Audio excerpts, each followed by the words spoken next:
आप देख रहे हैं पंजाब केसरी टीवी। मैं हूं आपके साथ रिद्धि गौतम। बिहार की राजनीति में, बिहार की सियासत में भोजपुरी सुपरस्टार पवन सिंह ने नीतीश कुमार और प्रधानमंत्री नरेंद्र मोदी को लेकर जो गाना गाया था कि जोड़ी मोदी या नीतीश के हिट हुई, पवन सिंह का गाना आज बिहार की सियासत में बिल्कुल सटीक बैठ रहा है। एनडीए ने कमाल कर दिया है।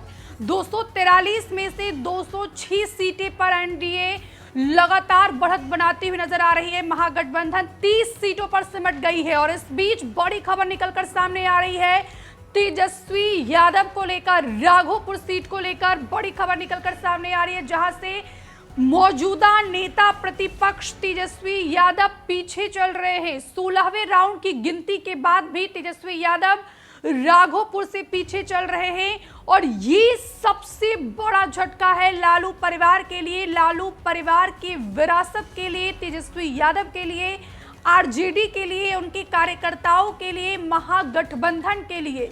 16वें राउंड की गिनती के बाद भी यहाँ पर तेजस्वी यादव जो है वो लगातार पिछड़ते नजर आ रहे। पहले करीब 10,000 वोट से पीछे चल रहे थे तेजस्वी यादव।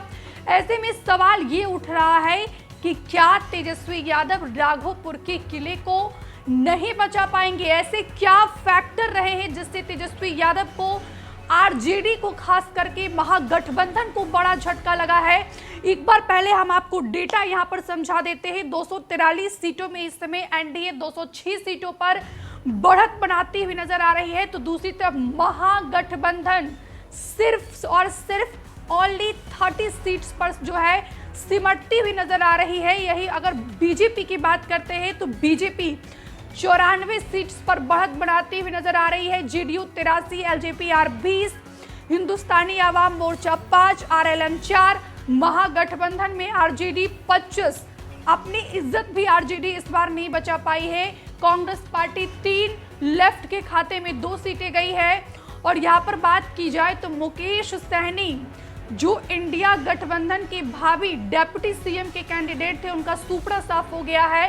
तो यहाँ पर बात करते हैं प्रशांत किशोर की, जो चुनावी रणनीतिकार माने जाते हैं, उनका भी सुपड़ा साफ हो गया है। बिहार की जनता ने नरेंद्र मोदी और नीतीश कुमार की जोड़ी को हिट कर दिया है।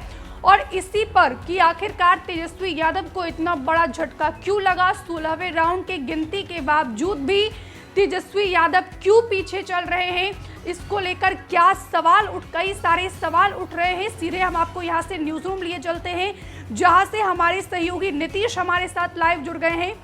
नीतीश, यहाँ पर बात की जाए तेजस्वी यादव की, तो आरजेडी को छोड़ देते हैं कि 25 सीटों पर जो है वो बढ़त बनाती हुई नजर आ रही है। लेकिन अगर महागठबंधन के मुखिया, आरजेडी के मुखिया की किस्मत जब खुद दांव पर लगी हुई है, तो फिर क्या कहेंगे आप? जी बिल्कुल, आपको मैं बता दूं कि महागठबंधन में तेजस्वी यादव सबसे बड़े स्टार प्रचारक थे और हम लगातार देख रहे थे कि किस तरह से तेजस्वी यादव रैलियां कर रहे हैं, पूरे बिहार के अंदर घूम रहे हैं और इतनी रैलियां वो कर रहे हैं कि एक रैली पर ज़्यादा समय तक रुक भी नहीं रहे थे।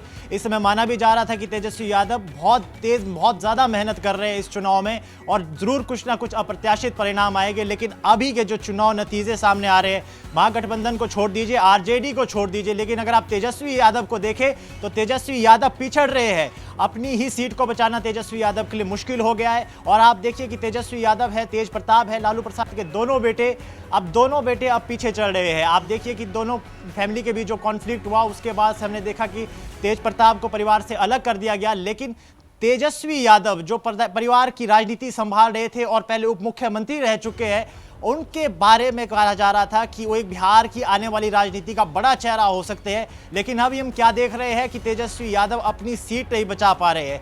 इसमें बहुत से ऐसे फैक्टर रहे हैं, चाहे प्रचार देख लीजिए आप, चाहे सीटों का बंटवारा देख लीजिए। एनडीए की बड़ी ज़बरदस्त नीति इस समय रही कि बीजेपी और जेडीयू ने आपस में जो सीटों का बंटवारा किया, वो एक सबसे बड़ी रणनीति यहाँ पर देखने को मिली कि बीजेपी ने मुस्लिम वोट बैंक हो उसको जेडीयू से साधा, दलित वोट बैंक हो उसको एलजेपी से साधा, और यहाँ पर हिंदू अपर कास्ट जो स्वर्ण जाति का वोट बैंक है वो बीजेपी के पाले में पहले ही से था, ओबीसी बीजेपी के साथ रहा था। हमसे जुड़े रहने के लिए हमारे YouTube चैनल को सब्सक्राइब करें और नई वीडियो की नोटिफिकेशन के लिए बेल आइकॉन को दबाएं।